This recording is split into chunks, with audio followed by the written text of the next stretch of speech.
TNP news.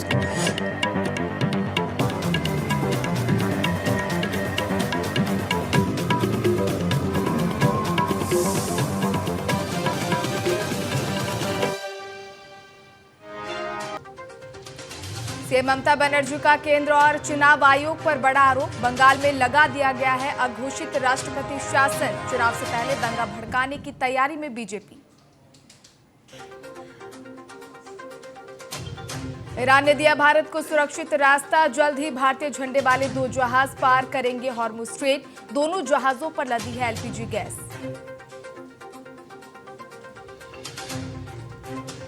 दक्षिण Korea में car parts factory में लगी भीषण आग। हादसे में 10 लोगों की मौत, 60 घायल। विस्फोट की आशंका।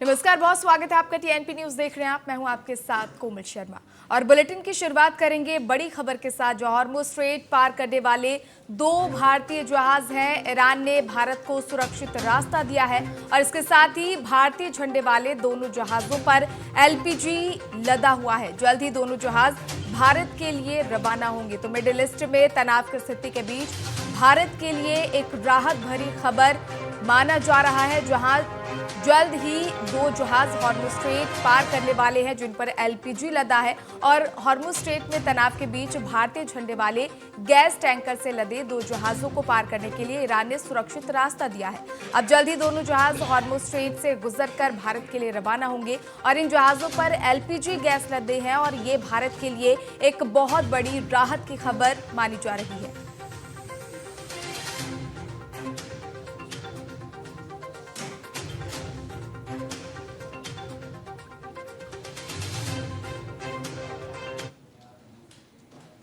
दक्षिण कोरिया में कार पार्ट्स के एक कारखाने में भीषण आग लग गई। हादसे में कम से कम 10 लोगों की मौत हो गई, जबकि 60 से ज्यादा लोग घायल हुए हैं। घायलों में 25 लोगों की हालत बेहद गंभीर बताई जा रही है और हादसे में इस दौरान बताया जा रहा है कि फैक्ट्री की इमारत भी ढह गई। घटना दक्षिण कोरिया के मध्य शहर डेजोन की है। पुलिस ने बताया कि अभी 4 लोग लापता है। रेस्क्यू टीम मलबे में उन्हें तलाश रही है। वहीं देश के गृह मंत्रालय ने आपदा प्रबंधन विभाग के एक अधिकारी ने बताया कि जिस वक्त फैक्ट्री में आग लगी उस वक्त फैक्ट्री में कुल 170 कर्मचारी काम कर रहे थे। बताया जा रहा है कि आग बुझाने में दमकल विभाग के कर्मचारियों को काफी चुनौतियों का सामना करना पड़ा। इमारत के ढहने से खतरे की वजह से बचाव दल तुरंत अंदर प्रवेश नहीं कर पाए। इसके अलावा फैक्ट्री में 200 किलोग्राम सोडियम स्टोर था, जिसकी वजह से विस्फोट होने का बड़ा खतरा बना हुआ है।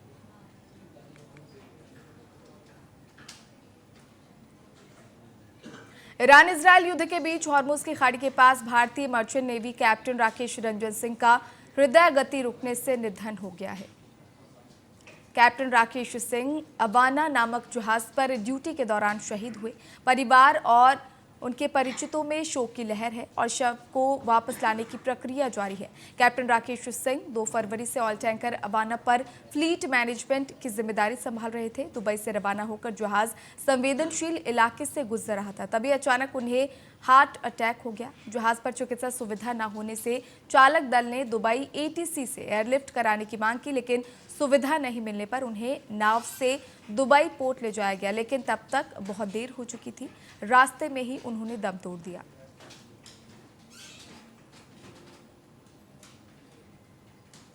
बंगाल की मुख्यमंत्री ममता बनर्जी ने राज्य में प्रशासनिक फेरबदल को लेकर गंभीर आरोप लगाए हैं। उन्होंने कहा कि ये स्थिति अघोषित राष्ट्रपति शासन जैसी है, जिसे लागू करने की कोशिश की जा रही है। इसके साथ ही उन्होंने कहा कि बीजेपी आगामी विधानसभा चुनाव में संभावित हार से घबराई हुई है, इसलिए केंद्रीय एजेंसियों और चुनावी प्रक्रियाओं में हस्तक्षेप बढ़ाया जा रहा है। अधिकारियों के तबादलों पर उन्होंने चुनाव आयोग और बीजेपी को जिम्मेदार ठहराया। उन्होंने ये भी आरोप लगाया कि चुनाव से पहले दंगे भड़काने के लिए धन, हथियार, ड्रग्स और माफिया की आवाजाही को बढ़ावा दिया जा रहा है। राज्य में किसी भी अप्रिय घटना के लिए केंद्र और चुनाव आयोग जिम्मेदार होंगे।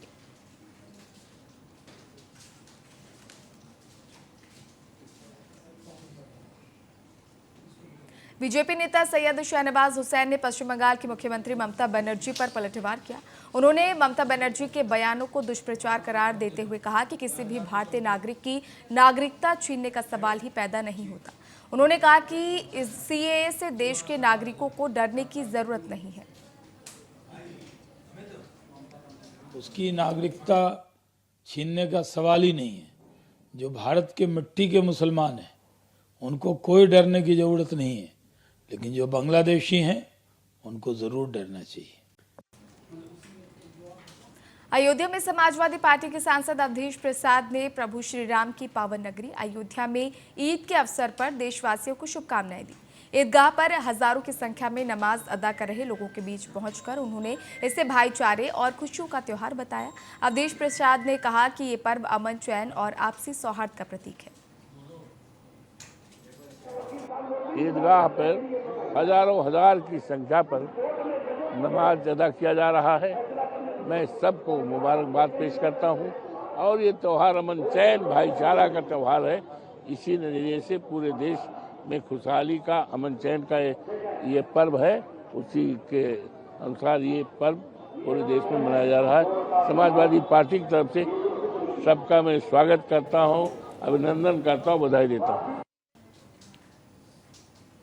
नॉर्थ 24 परगना में पश्चिम बंगाल की मुख्यमंत्री ममता बनर्जी के पार्टी घोषणा पत्र पर केंद्रीय मंत्री सुकांत मजूमदार ने हमला बोला। उन्होंने कहा कि 15 सालों के कामकाज के बाद भी ममता बनर्जी के घोषणा पत्र में कोई सच्चाई नहीं है, ये केवल झूठ का पुलिंदा है। ये मुख्यमंत्री जी 15 साल काम करने के बाद 15 सालों में इतने सारे झूठ बोल चुके हैं, इतने सारे झूठी बातें कह चुके हैं। उनके मैनिफेस्टो को कोई देखेगा भी नहीं, पढ़ेगा भी नहीं। वो मैनिफेस्टो नहीं, झूठ का पुलिंदा है। उन्होंने बोला था पहले कि दुआरे में ये आएगा, यानी दरवाजे पे डेवलपमेंट आएगा। दरवाजे पे तो डेवलपमेंट नहीं पहुंचा, डेवलपमेंट की जगह दरवाजे पर टेररिस्ट पहुंच गया है। ये बंगाल की स्थिति है, वास्तविकता ही। कटनी के पिपरिया कला में प्रदेश कांग्रेस अध्यक्ष जीतू पटवारी और राष्ट्रीय प्रवक्ता साधना भारती ने वीरांगना रानी अवंतीबाई लोधी की प्रतिमा का अनावरण किया। ओबीसी महासभा के इस कार्यक्रम में भारी भीड़ देखने को मिली। इस दौरान जीतू पटवारी ने कहा कि सरकार कर्ज लेकर राजनीतिक अय्याशी कर रही है। उन्होंने केंद्र की विदेश नीति को भी विफल बताया। सवाल है, जब 2700 रुपए गेहूं की बात हुई थी, हमने वोट दिया, सरकार चुनी, बीजेपी के कमल के फूल को चुना, और फिर 2700 के जब दाम की बात हमने गेहूं की तो मुख्यमंत्री मुझे कहता, अरे मूर्ख। भाषण में मुझे मूर्ख कहा, उन्होंने गालियां दी। अगर उनके गाली देने के बाद भी, इतने बड़े पद की गरिमा को खोने के बाद भी अगर मैं किसान की लड़ाई नहीं लड़ूं, तो फिर इस अनावरण में मेरा आना सार्थक नहीं होगा। मैं आग्रह करना चाहता हूं या उपस्थित परिवारजनों से, हम लेके रहेंगे 3100 के गेहूं के दाम। आरा में ईद उल फितर का त्योहार अकीदत और साथ ही आपसी भाईचारे के साथ मनाया जा रहा है। शहर के मुख्य ईदगाह में हजारों नमाजियों ने एक साथ नमाज अदा की और साथ ही मुल्क की खुशहाली व अमन चैन के लिए दुआएं मांगी। सुरक्षा के मद्देनजर जिलाधिकारी और पुलिस अधीक्षक खुद मोर्चे पर तैनात रहे। और हम लोग सारी व्यवस्था किए थे सुबह से ही। बहुत खुशी है, बहुत खुशी है। एक महीना का मजदूरी लेने हम लोग आए हैं ईदगाह। क्या कहेंगे अल्लाह से कहें कि हम लोग को जन्नत में आला मकाम दिलाए। आज क्या क्या किया जाता है? आज यही हम लोग सब लोग से गले मिलेंगे, सुमई रक्षा खाएंगे, ये सब। ठीक है, क्या नाम है आपका? एमडी मंसूर आलम। उजरत लेने का दिन है। हम लोगों ने जो 30 दिन अल्लाह की इबादत की है, उसके अल्लाह ने कहा आकर के हमसे उजरत लो, यानी हमसे मजदूरी लो। तो हम लोग यहाँ मजदूरी लेने अल्लाह से आए हैं और इससे खुशी का दिन हमारे लिए जिंदगी में और कोई नहीं हो सकता। सभी लोगों ने दुआ भी किया। बिल्कुल, सबने दुआ किया है कि जो है हालात अच्छे रहें, सब लोग सेहतमंद रहें। जब सेहतमंद रहेंगे और हालात अच्छे रहेंगे तो देश उन्नति पे रहेगा, तरक्की पे रहेगा हमारा देश। नाम हमारा अब्दुर्रहमान मोहसिन बुखारी, नायब शाही इमाम शाही जामा मस्जिद। शांतिपूर्ण माहौल में ईद संपन्न हो गया है और हम लोग सारी व्यवस्था किए थे सुबह से ही, और बॉल मजिस्ट्रेट की प्रतिनिधि था तो हर एक जगह पर, और नमाजी लोग जो गया लोग कहीं कोई प्रॉब्लम नहीं हुआ, कोई दिक्कत नहीं हुआ, संपन्न हो गया। हम लोग हर एक जगह पर पोस्ट पर गोली लगाए हुए हैं और हम लोग पकड़ी चौक से इधर गाड़ियाँ बड़ी गाड़ी नहीं आने दे रहे हैं, इधर से बड़ी गाड़ियाँ नहीं जाने दे रहे हैं, जिसके फलस्वरूप संपन्न हो गया और शांतिपूर्ण माहौल में संपन्न हो गया। इन लोग को संदेश है कि इन लोग पर हम लोग को बहुत ही नियमानुकूल इन लोग पर कार्रवाई किया जा रहा है और पकड़े जाने पर इन लोगों पर हम लोग जुर्माना कर रहे हैं और जो मशीन हम लोग के पास एसएसडी मशीन से इन लोगों पर फाइन कर रहे हैं। मुजफ्फरनगर में ईद उल फितर का पर्व उत्साह और भाईचारे के साथ मनाया गया। चरथावल कस्बे की ईदगाह में हजारों लोगों ने नमाज अदा कर देश में खुशहाली की कामना की। नमाज के बाद लोगों ने एक दूसरे को गले लगाकर ईद की मुबारकबाद दी। सुरक्षा के मद्देनजर प्रशासन द्वारा भारी पुलिस बल मौके पर तैनात किया गया। देखिए, पूरे जनपद में पहली बात तो आपको ईद की शुभकामनाएं सभी को। साथ ही साथ मैं बता दूं कि जिलाधिकारी महोदय और हम और पूरी टीम यहाँ उपस्थित है। एसपी सिटी, एसपी आरए और सभी सीओ, सभी एसएचओ और पूरा जो पुलिस का दलबल है, पूरी एडीएम साहब, सिटी मजिस्ट्रेट, सभी अधिकारी अपने अपने स्थान पर सुबह से ही ड्यूटी पे लगे हुए थे। और आपने देखा होगा कि अभी ये शामली गेट की जो हमारी ईदगाह है, वहाँ पर सकुशल नमाज संपन्न हुई है और पूरे जनपद में मुख्य स्थानों पर नमाज सकुशल संपन्न हो गई है। ड्यूटियां सतर्क और पूरे अलर्टनेस के साथ मौजूद रही। उन्होंने अच्छा परफॉर्मेंस दिया और सभी लोग खुशियां मनाते हुए अपने अपने गंतव्य, अपने घर को जा रहे हैं। तो सभी को शुभकामनाएं और ड्यूटियां सकुशल संपन्न रही हैं और सभी जो ईद है की नमाज। मंदसौर के मेलखेड़ा चौराहे पर नाबालिग से दुष्कर्म के आरोप को लेकर ग्रामीणों ने सड़क जाम कर प्रदर्शन किया। सूचना पर शामगढ़ थाना क्षेत्र की पुलिस मौके पर पहुंची, लोगों को समझाने की कोशिश की गई। कई घंटों की मशक्कत के बाद पुलिस के आश्वासन पर लोग शांत हुए। परिजन आरोपियों पर सख्त कार्रवाई और पीड़िता के मेडिकल की मांग को लेकर थाने पहुंचे थे। एडिशनल एसपी हेमलता कुरील ने मौके पर पहुंचकर कार्रवाई का आश्वासन दिया। ग्राम भगुनिया में एक नाबालिग बच्ची का मामला सामने आया था, जिसमें उनके बयान वगैरह लिए गए थे, जिसमें कुछ कंट्राडिक्शन थे। अभी वर्तमान में उसमें 354 और पास्को में एफआईआर की जा रही है और आगे इन्वेस्टिगेशन में जो भी तथ्य आएंगे वैसी कार्रवाई की जाएगी।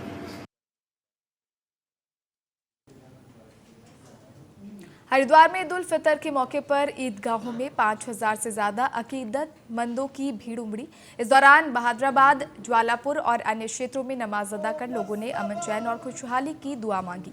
नमाज के बाद लोगों ने एक दूसरे को गले लगाकर ईद की मुबारकबाद दी। पुलिस प्रशासन की कड़ी निगरानी में पूरा आयोजन शांतिपूर्ण ढंग से संपन्न हुआ। मेरा नाम राव अखलाक जगमीरपुर। इस पंचपुरी में हमेशा से बहुत अच्छी ढंग से ईद उल फितर की नमाज अदा की गई और प्रशासन का भी बहुत सहयोग रहता है। प्रशासन की मौजूदगी में हमारे यहाँ ईदगाह की नमाज अदा की गई और हमारे मस्जिद के शाही इमाम जो हैं उन्होंने पूरे देश के अमन और चैन के लिए दुआएं मांगी और तमाम भाईचारे के लिए दुआ मांगी। और वैसे तो हमारे पंचपुरी में भाईचारा इतना बेहतर है कि कम से कम कुछ भी नहीं 200 लोग हमारी मुबारकबाद देने के लिए ईदगाह के बाहर खड़े रहते हैं। तो माशाल्लाह ऐसी पंचपुरी में भाईचारा है कि मैं कहीं पूरे ज़िले में। आज हमारे पंचपुरी में जो है ईद का त्यौहार बिल्कुल शांतिपूर्वक से मनाया गया। जो प्रशासन की तरफ से, एसएसपी साहब की तरफ से जो गाइडलाइन जारी हुई थी उसके अनुसार बिल्कुल शांतिपूर्वक प्रशासन ने बहुत सहयोग करा और हमारे यहाँ बहुत शांतिप्रिय लोग हैं। प्यार मोहब्बत से ही हर त्यौहार मनाते हैं, चाहे उनका त्यौहार हो या हमारा त्यौहार हो, तो हर चीज़ में सहयोग करते हैं। आज भी इसी तरह ईद की नमाज शांतिपूर्वक तरीके से संपन्न हुई और मैं सभी देश और प्रदेश वासियों को ईद की ढेर सारी शुभकामनाएं देता हूँ कि हर जगह प्यार मोहब्बत के साथ ईद का त्यौहार मनाएं। पुलिस प्रशासन का सहयोग बहुत अच्छा रहा। कल से ही वो अपना एक बार फिर से बहुत स्वागत है आपका। बढ़ते आगे, जहां जबलपुर के बेलखेड़ा थाना क्षेत्र में 11वीं कक्षा के एक नाबालिग छात्रा के साथ दुष्कर्म का मामला सामने आया। पीड़िता की शिकायत पर पुलिस ने कार्रवाई करते हुए आरोपी आदिल खान के खिलाफ पॉक्सो एक्ट और अन्य गंभीर धाराओं के तहत केस दर्ज कर उसे गिरफ्तार कर लिया। थाना प्रभारी लवकेश उपाध्याय ने बताया कि आरोपी को न्यायालय में पेश करने के बाद जेल भेज दिया गया है।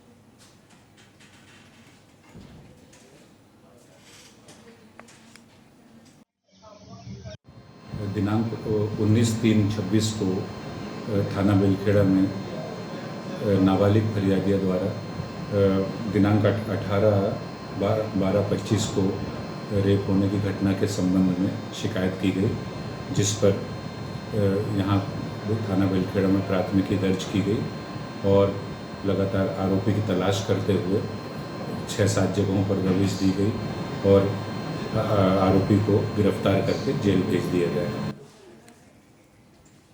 लखनऊ के ऐशबाग ईदगाह में ईद उल फितर के मौके पर 50,000 से ज्यादा नमाजियों की भीड़ उमड़ी। नमाज में अखिलेश यादव, दिनेश शर्मा, अजय राय और रीता बहुगुणा जोशी शामिल हुए। नमाज के बाद लोगों ने एक दूसरे को गले लगाकर बधाई दी। अखिलेश यादव ने कहा कि होली और ईद मिलकर मनाना ही हिंदुस्तान की पहचान है। जो भाईचारा चाहते हैं, आपस में अमन चैन हो, जिस समय दुनिया में शांति होगी तो हम और आप सब खुशहाली से आगे बढ़ सकते हैं। इस ईद के मौके पर जहां हमारे देश में सभी जाति धर्म के लोग मिलकर के रहते हैं, यही संदेश जाता है कि हम एक दूसरे की खुशियों में शामिल होते हैं। हमें पूरा भरोसा है कि आने वाले समय में हमारा देश और तरक्की करेगा, शांति होगी और हम आप लोग आपस में बैठ करके सब खुशियां मनाएंगे। इन्हीं शब्दों के साथ जो और दलों के नेता हैं, मैं उनका भी धन्यवाद देता हूं। हमारी जो मिली जुली संस्कृति है, जो हमारी गंगा जमुनी तहजीब है, जो हम आप सब मिलकर के आगे बढ़ते हैं, इसी तरीके से बढ़ते रहें, वही हमें देश को खुशहाली के रास्ते पर लेके जाएगा। आप सबको एक बार फिर बहुत बहुत ईद की मुबारकबाद मैं देना चाहता हूं। आप सबको बहुत बहुत बधाई और उम्मीद भरोसे के साथ आने वाले समय में हम सब लोग एक होकर के मिलकर के आगे चलेंगे। बहुत बहुत धन्यवाद, बहुत बहुत आभार प्रकट करता हूं। सपा प्रमुख अखिलेश यादव ने ईद के मौके पर लोगों को बधाई देते हुए कहा कि कुछ दिन पहले सभी ने मिलकर होली मनाई थी और अब ईद पर भी आपसी भाईचारा देखने को मिल रहा है। प्रदेश में कानून व्यवस्था पर सवाल उठाते हुए उन्होंने कहा कि खुलेआम घटनाएं हो रही हैं और सरकार नियंत्रण में नहीं दिख रही। वहीं अखिलेश ने पश्चिम बंगाल की सीएम ममता बनर्जी की तारीफ भी की। ध्यान मत हटाओ, ईद का त्योहार है, खुशियां मनाओ, सिमई खाओ, गले मिलो, भाईचारा लाओ, प्रेम लाओ, मोहब्बत लाओ, आपस में दूरियां कम हो। और ये सब नाटक है भारतीय जनता पार्टी का। देखिए, भारतीय जनता पार्टी का नाटक हमने आपने देखा। पूजनीय शंकराचार्य जी लखनऊ आए थे और तमाम लोगों ने ये कहा था, भारतीय जनता पार्टी के लोगों ने, कि हम उनके लेट जाएंगे, उनके सामने सष्टांग होकर के उनका सम्मान करेंगे। पूजनीय शंकराचार्य जी आए लखनऊ में, बताओ वो लोग कहाँ गायब हो गए, कहाँ अदृश्य हो गए, कहाँ इनविजिबल हो गए। और फिर बहुत सारे लोगों का मन था कि आपस में बैठ करके बाटी चोखा खा लें। इस राजधानी में दोबारा बाटी चोखा की दावत नहीं हो पाई। सर, ममता बनर्जी ने कहा कि राष्ट्रपति शासन लगाना चाहते हैं। छुट्टियां पकड़ करके छीन लिया गया। कितना अपमानित हुए सोचिए। हमारे बटुक लोगों के पैर छू करके उन्हें दक्षिणा दी गई थी। दक्षिणा नहीं दी गई थी, मैं गलती, दक्षिणा नहीं दी गई उन्हें। तो ऐसे लोग भी हैं यहाँ राजधानी में रहते हैं।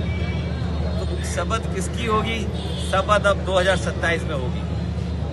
बड़ी शपथ होने जा रही है। समाजवादी लोग इनको पीडीए के साथ लेकर के इन्हें हटाने जा रहे हैं। चंपावत जिले में मौसम विभाग की भविष्यवाणी सटीक साबित होती नजर आई। लोहाघाट और चंपावत समेत पर्वतीय क्षेत्रों में झमाझम बारिश का दौर जारी है, जिससे एक बार फिर कड़ाके की ठंड लौट आई है। इस बारिश से लोगों को गर्मी से राहत मिली है। वहीं सूखी फसलों के लिए ये वरदान साबित हो रही है। इस बारिश से किसानों में खुशी की लहर दौड़ गई। वहीं बारिश से मौसमी बीमारियों और धुंध से भी राहत मिलने की उम्मीद है। नीमच बाईपास पर एक तेज रफ्तार सीमेंट से भरे ट्रक ने जमकर कोहराम मचाया, जहां धानुका फैक्ट्री के पास अनियंत्रित ट्रक ने पहले किनारे खड़ी बाइक को टक्कर मारी और फिर बोरवेल मशीन में जा भिड़ा। टक्कर इतनी भीषण थी कि ट्रक बीच सड़क पर ही पलट गया। गनीमत रही कि इस बड़े हादसे में कोई जनहानि नहीं हुई। फिलहाल पुलिस ने मौके पर पहुंचकर स्थिति को संभाला। एक्सीडेंट में यूँ हुआ कि मैं इधर गाँव से आ रहा था, दूल्हागढ़ से, दूल्हागढ़ रहता हूँ मैं, जा रहा था ड्यूटी पे, वेयरहाउस पे काम करता हूँ इधर। तो ये गाड़ी रास्ते में खड़ी थी, 12 और एक ये आगे इनकी एक और 12, दोनों मोटरें रास्ते में खड़ी थी, साफ सफाई कर रहे थे। ये पीछे से ये हाई स्पीड में ट्राला आ रहा था, पीछे से 12 को ठोकी और ये 12 20 फीट आगे चली और हमारी गाड़ी को पीछे जिसे गए और एक्सीडेंट होना हुआ। जैसे हम पीछे उल्टे इतने में यहाँ बिल्कुल सीमेंट की भरी गाड़ी थी, धुआं धुआं हो गया, मालूम नहीं पड़ी कि क्या हुआ। अगर हम जाते नहीं नीचे, अगर बाथरूम करने 2-5 मिनट रुक गया था यहाँ पे, तो अभी हम दोनों यहाँ मिलते। खबर मथुरा से है, जहां की कोसी कला क्षेत्र में फरसा वाले बाबा के नाम से प्रसिद्ध गौरक्षक चंद्रशेखर की सड़क हादसे में मौत हो गई। बताया जा रहा है कि ट्रक का पीछा करते वक्त पीछे से आए तेज रफ्तार वाहन ने टक्कर मार दी, जिससे उनकी मौके पर ही मौत हो गई। पुलिस ने एक चालक को हिरासत में लिया है, जबकि अन्य आरोपी फरार बताए जा रहे हैं। वहीं वरिष्ठ पुलिस अधीक्षक ने इसे प्रथम दृष्टया सड़क दुर्घटना बताया और अफवाहों से बचने की अपील की है।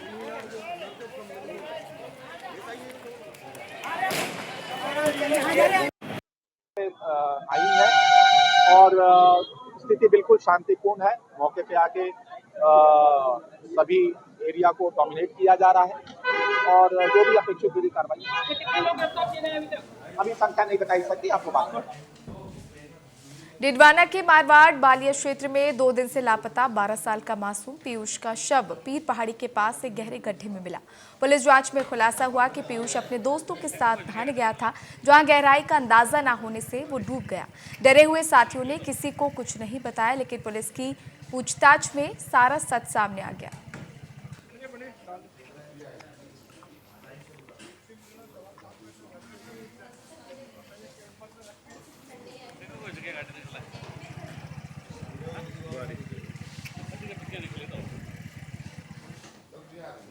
कोरबा के बांकी मोंगरा क्षेत्र में खुशियां मातम में बदल गई। कसरेंगा से दुल्हन लेकर दादर खुर्द जा रहा एक तूफान भीषण हादसे का शिकार हो गया और इस दौरान एक बालिका की मौत हो गई, जबकि वाहन में सवार 11 लोग घायल हो गए।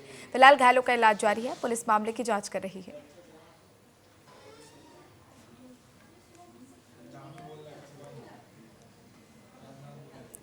गुजरात के वाव में थराद एसओजी पुलिस ने बड़ी कार्रवाई करते हुए करीब 5 लाख रुपए की अवैध शराब जब्त की है। भरतमाला रोड पर पेट्रोलिंग के दौरान राजस्थान की ओर से आ रही बिना नंबर की बोलेरो कैंपर से 1758 बोतल अवैध अंग्रेजी शराब बरामद की गई। पुलिस को देखकर चालक अंधेरे का फायदा उठाकर फरार हो गया। पुलिस ने शराब और वाहन समेत करीब 10 लाख रुपए का माल जब्त कर 3 आरोपियों के खिलाफ केस दर्ज कर आगे की जाँच शुरू कर दी है।